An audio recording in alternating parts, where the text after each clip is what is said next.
Just before we start, I just keep every week how relevant prayer is. Whatever it is that we seem to be talking about, it seems just for the moment. Tonight we're going to be talking about starting this lesson about the hurting.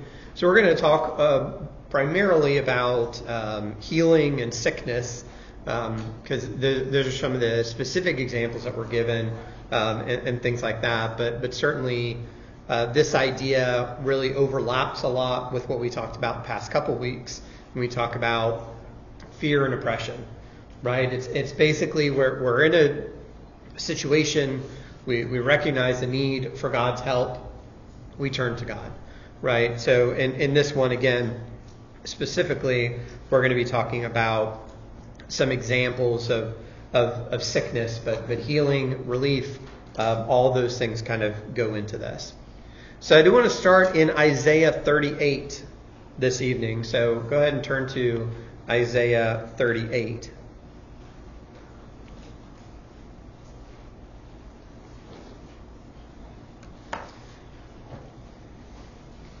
All right, Isaiah 38, we get to kind of pick up from where we left Hezekiah. When we last left him, he had been dealing with Assyria. God, wipes out the Assyrian army. They go home. Sennacherib dies, right? All of those things. And then we pick up in chapter 38. So the next thing that happens, Hezekiah has been faithful. He has been dependent on God. He's been doing all the things he's supposed to be doing, right? But as we get to Isaiah 38, verse 1, in those days Hezekiah became sick and was at the point of death. And Isaiah the prophet, the son of Amos, came to him and said to him, "Thus says the Lord, set your house in order, for you shall die, you shall not recover." So Hezekiah is sick. How sick? He's dying. He's actively dying. Whether he sent for Isaiah or whether he cried out to God, we don't know what precipitated Isaiah coming to Hezekiah, but he comes and he tells him what? Yeah, you are going to die. And this is a message from where? Yeah, from God. So when God says you're going to die, then what? You're going to die, right? So Hezekiah is obviously concerned, sick, don't know how bad he felt or any of these things, right? But Isaiah comes and says, you're not going to recover. If you were hoping for that, if you were praying for that, that's not going to happen. You are going to die. So set your affairs in order, get your house in order, and just prepare yourself to die. Okay? Again, it's not like a doctor saying it, because sometimes the doctors say it, and what happens? Oh, well, you didn't die. We didn't know what you're talking about. But when God says it, that's what's going to happen. So, verse 2, what's Hezekiah do? He prays. Yeah. He turns his face. What did you say? I said he cried. He cried. Okay.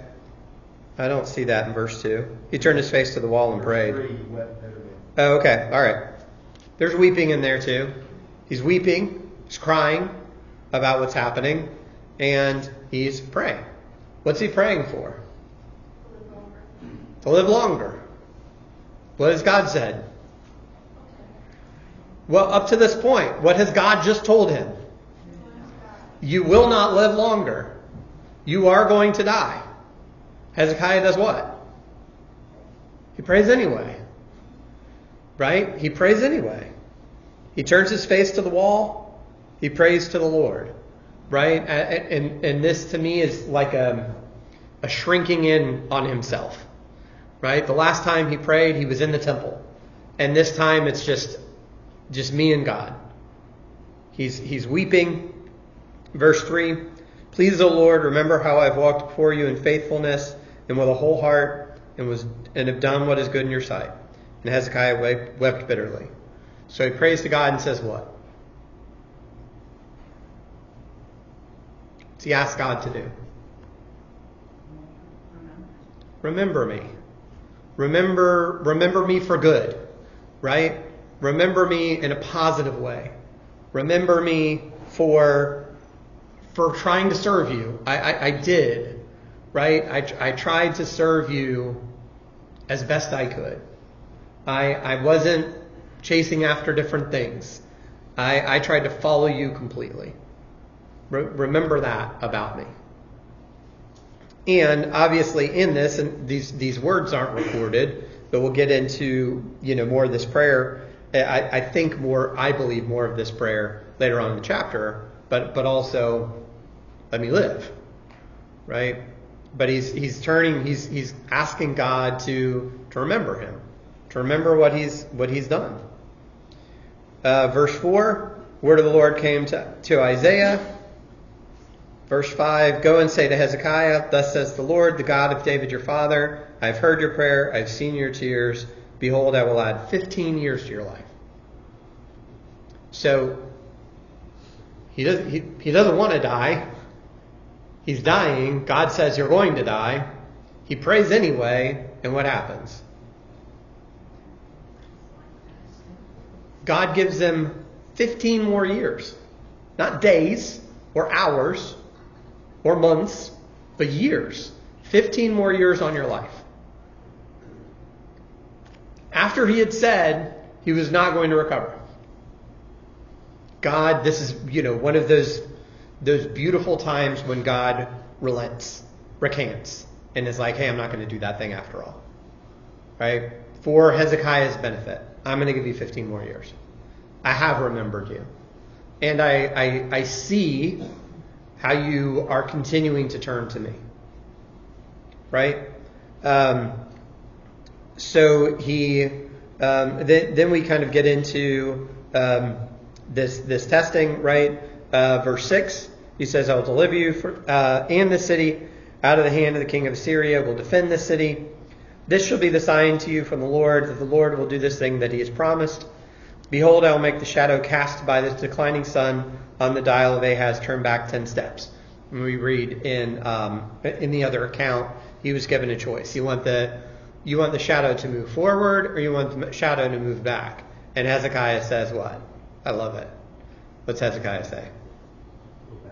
Oh, it's easy to make the shadow move forward. That would be hard to make it move back. And that's what God does. So God extends Hezekiah's life, and as a sign for that, does what? Think about what's happening. He turns back time to prove to Hezekiah that he is going to give him more time, that he is going to extend his life. All this happened because of what? Yeah, because Hezekiah prayed. Just crazy, right? It's crazy, all of these things as a result of just Hezekiah's prayer. So that's what he does. Sun turned back on the dial, the 10 steps by which it had declined. Now we get into verse 9, a writing of Hezekiah, king of Judah, after he had been sick and recovered from his sickness. So he writes this, but I think this is capturing what was in his mind and heart, and maybe part of what he was praying to God while he was dealing with the sickness and now recovering from it. Okay, so that's how I'm seeing what's in here. Is it's capturing both the time of sickness, of death, and the time of recovery are both in here. So, verse 10. I said, in the middle of my days, I must depart. I am consigned to the gates of Sheol for the rest of my years. Right? So, God has said, I'm not going to live. And presumably, this is maybe even before Isaiah comes, as he keeps getting sicker and sicker, and he's like, I'm not recovering. I'm not going to survive this. I'm going to die from this. And so in the middle of my days, I'm going to go to death. I'm not ready for that, but that's what's happening. Verse 11, I said, I shall not see the Lord in the land of the living. I shall look on man no more among the inhabitants of the world. My dwelling is plucked up and removed from me like a shepherd's tent. Like a weaver, I have rolled up my life. He cuts me off from the loom. From day to night, you bring me to an end. So again, he's just thinking about death and these pictures, right? Like you would pick up a tent and move it away. That's how quickly it feels like death is upon him. Like somebody's just going to strike a tent. How long does it take to take down a tent? Yeah, not long. By design, right? This idea of the weaver rolling up life, right? Somebody's weaving something, some kind of fabric, some kind of cloth, and when you're ready to be done, you roll it up and you walk away. That also doesn't take any time. You just roll it up and you step away. Okay, so all of these pictures, I was living and now I'm not living, right? That's how it feels to him. Verse 13, I calmed myself until morning. Like a lion, he breaks all my bones. From day to night, you bring me to an end. Like a swallow or a crane, I chirp. I moan like a dove. My eyes are weary with looking upward. O Lord, I am oppressed. Be my pledge of safety. So this makes it sound like what's been happening with Hezekiah as he's been sick and getting sicker. Yeah, he's been doing what? Praying. Also praying. Right? So as he's sick, he says, I've been crying out to God.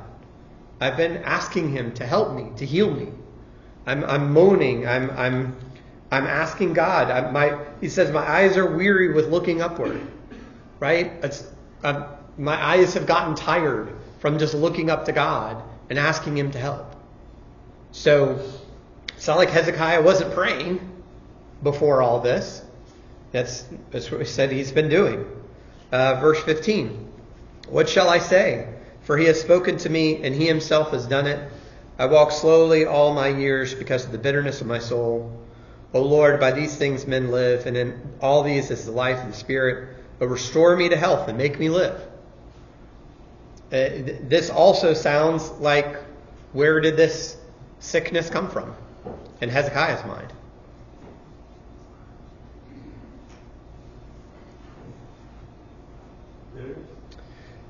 Yeah, I'm looking at verse 15. It sounds to me like he thinks that God has allowed this, right? Or that maybe God has even said, even before this moment with Isaiah, God has said, like, no, I'm doing this, right? He's done it. He spoke it to me. He's done it, and here I am dying because God wills it. God wills that I be sick. God wills that I die. And again, verse 16, restore me to health and make me live. Despite that, heal me. Right? Despite that, bring me back to life. Verse 17, behold, it was for my welfare that I had great bitterness. But in love you have delivered my life from the pit of destruction, for you have cast all my sins behind your back. So what else does he see about his sickness? He at least sees that somehow his life has been involved with sin. Yeah. I'm not sure whether he thinks this is why, but right. As he's just appealing to God, he starts out by saying, look at my good life, look what I've done for you. Yeah. But then as he's praying, it seems to be, I can't just pretend like, I haven't done wrong and evil in my life. Yeah, absolutely. You gonna say most? To me, it's like he thinks he's been forgiven. Yeah, absolutely. You've cast all my sins behind your back. Absolutely, he feels like he's been forgiven. What else? The beginning of verse 17. What was accomplished through this? Yeah, it was for my good that I went through this. Right? God brought good out of this. It was painful it was difficult. I didn't want it, right? But I saw that it was for my welfare, right? You had my welfare in mind. You were doing this for me. Verse 18, Sheol does not thank you, death does not praise you. Those who go down to the pit do not hope for your faithfulness. The living, he thanks you, as I do this day. The Father makes known to the children your faithfulness. Right? Once we die, there's no more chance to do these things, right? To prove to God that we want to be with him, right? We're going to either be with him because we've already proven it, we've already shown it, we've already lived it, or we're not going to be able to praise him or to be with him because we've proven by our lives, the way we've lived our lives, that we don't want to be with him. So he's calling that out. It's the living that can praise God in front of others. It's the living that can teach, that can help. Verse 20, the Lord will save me, and he will play my music on stringed instruments all the days of our lives at the house of the Lord. Now Isaiah had said, let them make a cake of figs and apply it to the boil, that he may recover. So what was he dying of? Boils, which sounds terrible. Hezekiah also had said, what is the sign that I shall go up to the house of the Lord? So it's just kind of, Isaiah's just capturing those things. It's interesting for me, right? For Hezekiah, it kind of sounds, the way he's talking about, like this illness was from God, and then God says, you're not going to recover from it, you're going to die, and Hezekiah still prays, right? And I think there shouldn't be, but sometimes there's a feeling of like, well, it feels like if God says you're going to die of this thing, what's the point of praying? Right? But Hezekiah doesn't feel that way. He says, well, I'm going to pray anyways. Right? Maybe God will change. This reminds me of David after Bathsheba, right? What's God tell David after the sin with Bathsheba about the baby? It's going to die. And what does David do? He fasts and prays the whole time. And then all the servants are, they find out the baby has died and they're all talking and David hears it. And he's like, okay, it died. Bring me food. And they're like, what was going on? What was going on? What did David say? Was when the child was alive. Yeah. And maybe God would. Maybe God would relent. Maybe God would save the life of this baby. Maybe he would. And why wouldn't I pray? Why wouldn't I ask God to do that? Right? And so Hezekiah has that same mind here. Right? He's still persistent in praying to God. He says, I'm not going to let the fact that God himself told me that I'm not going to recover stop me from asking him if I can live, if he'll spare my life. Right? He is just continuing in that prayer. Right? God, please save me, heal me, bring me to life. Right? All of those things. He's not going to give up on that, even if God himself says, hey, this isn't going to turn out well. Right? Which, again, if Hezekiah will do that in that instance, right, why should we ever stop praying for anything? If Hezekiah, having been told directly by God that he's going to die, still prays, and God heals him and gives him 15 more years, then why would I ever stop? Right? For anything.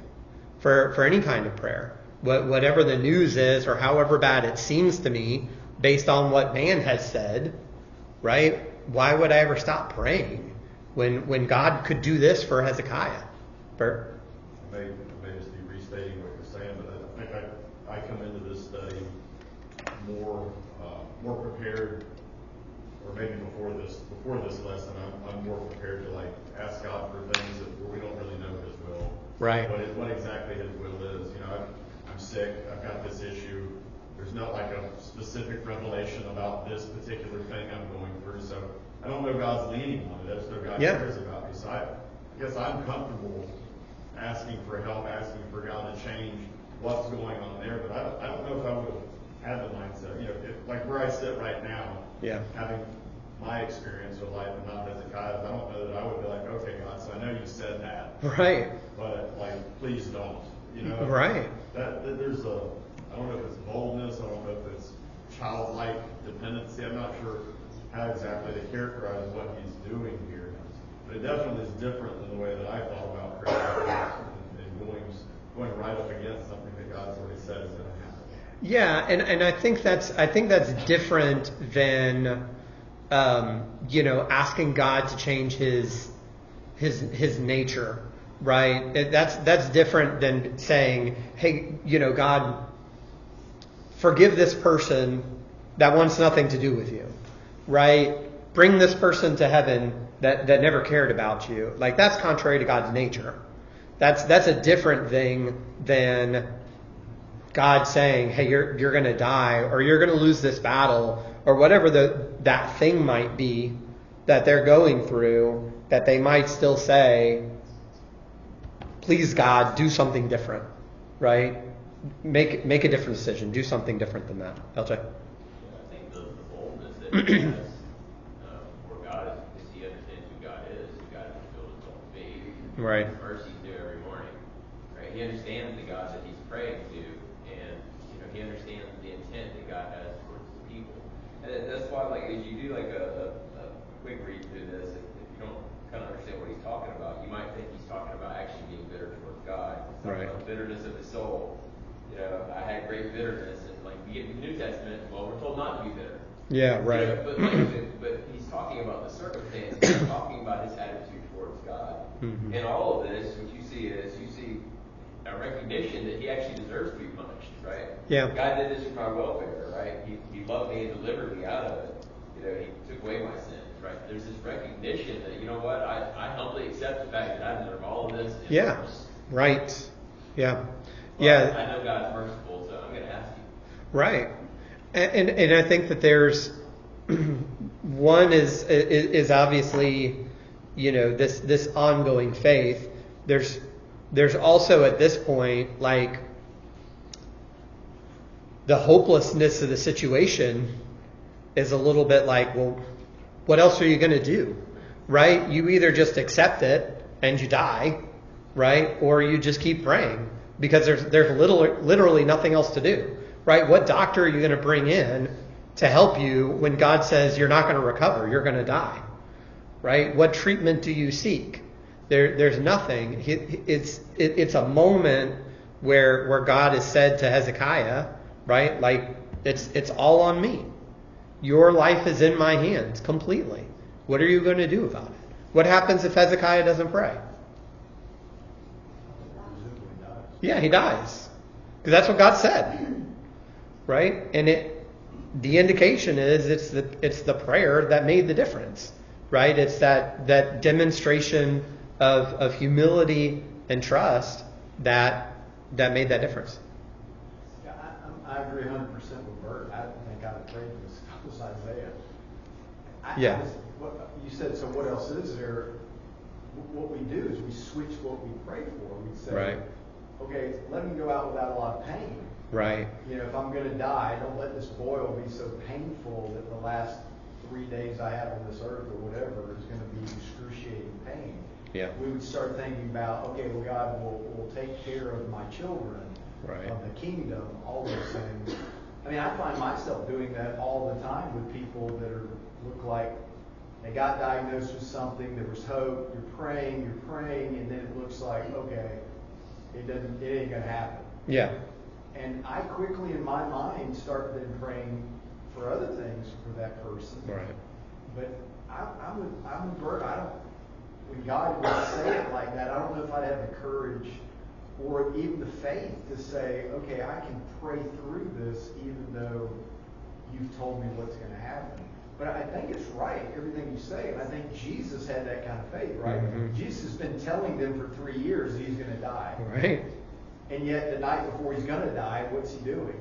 He's saying, God, maybe I don't have to die. Right. Maybe there's another You told one. me I am. Can I get 15 more years? Or Right. essentially, Yeah. like that. There is a point, though, when Jesus does conclude that there's no sense in asking anymore, I think. But I think Gethsemane is a lot like this prayer with Isaiah. It's just God can't let Jesus live and fulfill his will. He obviously can let Isaiah live. Yeah, Hezekiah. But I think that's what's so challenging about this is when I see that by every reasonable measure or whatever, that there's no hope. It's different when you have a bad situation, but you can always reason your way through how it could work out. Right. But I think we normally are with somebody when they come and it's, they've been fighting this and it's gotten worse and worse and worse, I struggle losing faith and saying, okay, I'll pray, but not for healing anymore because I really don't believe that they're going to get healed now. Yeah. I think I can definitely speak to that. I think part of doing this I have started to pray differently. Like, I know that you said this baby's lungs are failing, but God, you can make them not be failing. You can make her completely recover. You can do that, right? And it's, is the arm of the Lord shortened, right? It can Miss Edna recover all of the things, right? Her mind and all those things? Absolutely. God can do that, right?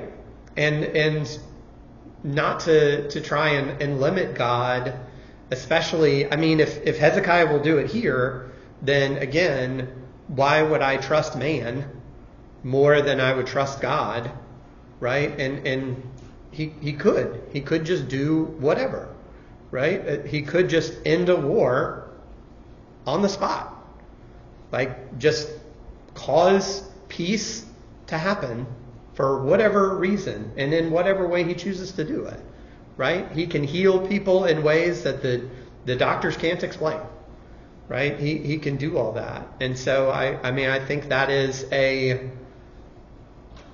kind of a test of our faith. Like, are we still going to believe that he will do these things like Hezekiah did? And even if everyone else's confidence is not going to happen, right? That doesn't stop me from praying in faith that God can do the impossible, right? What we would say is impossible or unlikely or whatever, right? His arm is not shortened. His ability is not limited by what I can imagine, right? So why not be like this and just pray, right? Just pray that God will do what you want, right? What you're asking for. Now, I might also say, I understand if that's not your will to do that, then the other things, right? Ease suffering, ease pain, right? Be with the family, right? All of those things. But you could also do this thing. And that's what I would prefer, right? That's what I would ask you for is complete healing, But if that's not what you want, then ease these things. Yeah. I don't remember if we covered, Abraham in Genesis 18, and I don't know if we will in this class, but it kind of makes me think of that. I've always looked at that story and been like, wow, Abraham. It seems like Abraham did like, wow, what am I saying? Right. Like, forgive me for here I go again. That's one more time here, But, yeah. But there's both of these stories, teach a certain boldness that I think maybe it's hard to have. Maybe it's right. not our first instinct to have before God, but a boldness to ask. Maybe it's kind of like how our children ask us for things sometimes. Yeah. They're more bold than we think they should be, perhaps. But there's some good things in these stories that make me think, okay, got to recalibrate there. Got to think about how I pray a little bit different. And by the way, your message is today, still praying. I heard that. I'm like, Justin, I know what he's saying. Right. He's going to keep praying because he trusted God's ability to change things. Yeah, what you just said doesn't change what God can do, right? Yeah. I want to think that way. Now, I'm not trying to say that that's how it always is, but I'm trying to learn that because that's what I see. And to your point, this idea, what God calls out with Abraham, he calls Abraham his friend, right? This idea of relationship, and that's where we started with this. Prayer is about relationship, and so if I'm silent on my side, then yeah, it's weird for me to ask God for something bold like that. But if God and I talk regularly, then that doesn't feel so weird. It doesn't feel so strange to ask for that kind of thing, to ask in boldness, because we have a relationship, right? Some peasant can't walk up to the king and make demands, right? Like, that's not going to work. But the king's son could, right? The king's son might come in a way that the peasants can't. And so if that's where we are, we're the children of the king, then we should feel bold to ask him for things like that. Daryl. Yeah, I think what hurts us from a New Testament perspective as we look back is Jesus' prayer in the garden that says, "Not my will, but your will be done." Yeah. And so if I'm Hezekiah and I think that way, then your will is I die, because you just told me Right. I'm going to die. I think we would struggle, are we praying against the will of God? Right. I think you pointed out there's a difference between something that's against the nature of God, Right. that we would be wrong to pray that he do that. But even though God tells him this is not one of those nature things that we couldn't. But I think so often we think it's more important to say, "Let your will be done," where Abraham and Hezekiah and these men really seem bolder than we are, when we should be bolder than they are. Right. We have Jesus. Yes. And they don't have a concept of that, but they do seem to have a concept of God can do anything, and I'll ask him for whatever I want. And until he shows me that it ain't going to happen, or until I die, I'm going to be asking him to change that. And there's not many things I can look back and say we're at a little negative disadvantage on one hand. From our perspective, this might be one of those things. Yeah, and I think obviously not my will, but yours be done is in the mind of Jesus, certainly throughout all of that. But how much of that is for us? As hey, Jesus understood this. It's recorded so that we understand it, versus, all the things he was saying, right? And Moses pleading for the people, right? As God's going to destroy them. "Step back, Moses. I'm taking them all out." And Moses boldly, "No, God," right? Think about these things. Think about what the people of Egypt are going to say. Think about what all these other people are going to say, right? Abraham is bold, but he's bold on behalf of the people in the name of God, right? God, you wouldn't destroy righteous people, right? That's not like you. I wouldn't want people to say that about you, that you destroy the righteous, right? We don't know what all is going on in Hezekiah's mind, but my son's not ready to take over and to rule this kingdom, right? I need time to prepare him, to build him up. I thought I would have more time. I've been working on it, but he's not ready. I want to help your people. I want to guide your people, and I can't do that if I'm dead, right? Whatever those things are. But again, I just think that that sense of when we have relationship with God, there isn't anything that's off limits like that, right? There isn't anything that we would say, well, that's too big to pray for, right? There's nothing like that. And again, this is just another good example of that, because I love it. God said this won't happen, And Hezekiah's like, well, I'm just pray anyways. God's like, okay, you got me. 15 more years. How about that? Right? Amazing what God does. Okay, let's look quickly at Psalm 38. So go to Psalm 38.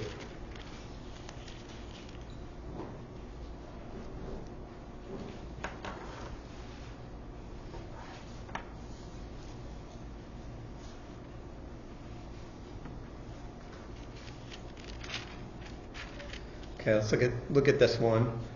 Starting in verse 1, Psalm 38. O Lord, rebuke me not in your anger, nor discipline me in your wrath. Right, so whatever David's going to be talking about, we're starting with what? God's anger and wrath. Okay, so David's saying, whatever I'm about to talk about, I recognize is about your anger and your wrath. Right? You have a right to do this because of me. Verse 2, your arrows have sunk into me, and your hand has come down on me. There's no soundness in my flesh because of your indignation. There's no health in my bones because of my sin. Okay, so the anger and the wrath is about what? His sin. And the way that David is feeling what's happening is pain and suffering, right? Arrows sinking into me, no soundness in my flesh. Okay, whether this is physical, right, or emotional, this is what it feels like to David. Okay, arrows in his flesh, no health, no soundness. Verse 4, my iniquities have gone over my head. Like a heavy burden, they are too heavy for me. I look at my sin and I see what? Yeah, and I'm drowning in it. It's not a little bit of sin. I'm not splashing in sin puddles. It's over my head. I'm drowning in my sin. I recognize that, like LJ said before, I deserve much worse than this. Right? I deserve much worse than this. And they're too heavy for me. I can't lift them off. I can't remove them. I can't move them at all. My wounds stink and fester because of my foolishness. Right? So it sounds a little bit like I'm hurt because I hurt myself. Right? The things I did have brought this about. Right? I am utterly bowed down and prostrate. All the day I go about mourning. Verse 7, for my sides are filled with burning. There's no soundness in my flesh. I'm feeble and crushed. I groan because of the tumult of my heart. Okay? I'm miserable. Again, physical, emotional, whatever. Right? David says, this is because of my sin, and I'm miserable because of it. Right? It's my fault. And yet I feel terrible. And he's taking it to who? To God. Right? God, all this is my fault. All this suffering is my fault. I know that. But, verse 9, O Lord, all my longing is before you. My sighing is not hidden from you. My heart throbs, my strength fails me, the light of my eyes, it also is gone from me. My friends and companions stand aloof from my plague, and my nearest kin stand far off. People don't want anything to do with me because of what's going on. Verse 12, those who seek my life lay their snares. Those who seek my hurt speak of ruin and meditate treachery all day long. I'm like a deaf man, I do not hear, like a mute man that does not open his mouth. I've become like a man who does not hear, and in whose mouth are no rebukes. But for you, O Lord, do I wait. It is you, O Lord my God, who will answer. God, this is all my fault. I'm suffering because of my actions. But I'm crying out to you. Right? Do you see kind of the connection with Hezekiah here? Why would God do anything for David? Right? David's getting exactly what he deserves. Yes, you're suffering because you're sinful. And David says, but I'm still going to cry out to God. I know that. I know it's because of my sin I'm suffering. I'm well aware, but I'm still going to cry out to God. I'm still going to seek God in this. Verse 16, for I said, only let them not rejoice over me who boast against me when my foot slips. For I am ready to fall, and my pain is ever before me. I confess my iniquity. I'm sorry for my sin. But my foes are vigorous, they are mighty, and many are those who hate me wrongfully.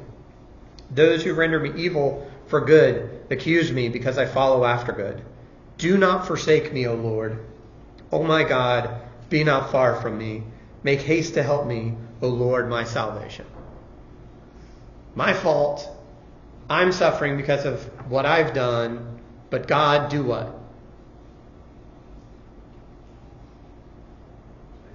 Save me. Why would God save David? Why would David even pray this? I think of my own moments caught in sin, caught in persistent sin, caught in planned and just unrelenting sin. Same things over and over again. And God forgive me. I'm suffering because of what I've done. God forgive me. Right? Why would we pray like that? Why would David pray like that? We want God to forgive us. Yeah, because we want God to forgive us. Because we need God to forgive us. Because what else can we do? Colleen? We can ask him to help us with overcoming that. Absolutely. And he does. Yes.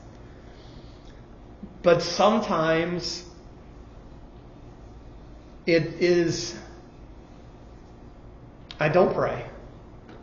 Because I'm like, this is me. It's what I do. This is how I live. It's not that I want to be like this, but how can I go to God in the midst of this? My sins are over my head. I can't move these, right?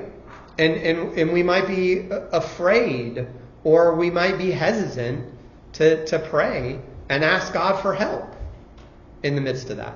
LJ. I think the other thing we do is sometimes we won't pray until it's best. Right. I think a lot of us more inclined to not really rely on God, and so we're like looking at our wounds and they're festering. We're dealing with infection. It's something that's clearly beyond our ability to get rid of. And then all of a sudden we realize, maybe I should be relying on God. Yeah. We should be doing that the whole time. Right. Derek. Yeah, to pray like this takes so much humility. Yeah. I mean, that's the thing about it. It really is when you say, well, I can't pray because I'm so bad. It's really pride. Yes. And here, he's just open before God and laid out and said, here I am. Yeah. Where, like you said about this guy, where else am I going to turn? Right. What else do I have to do? Yeah. All right. We're going to pick up there in 2 weeks because next week is song service. So thanks, everybody.